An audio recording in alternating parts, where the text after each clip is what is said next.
క్షమించబ్బాయి, ఆశ పెట్టి వెళ్ళిపోతున్నా.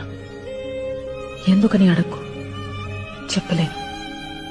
ఎక్కడికి అని కూడా ఆలోచించుకు, తిరిగి రాలేను.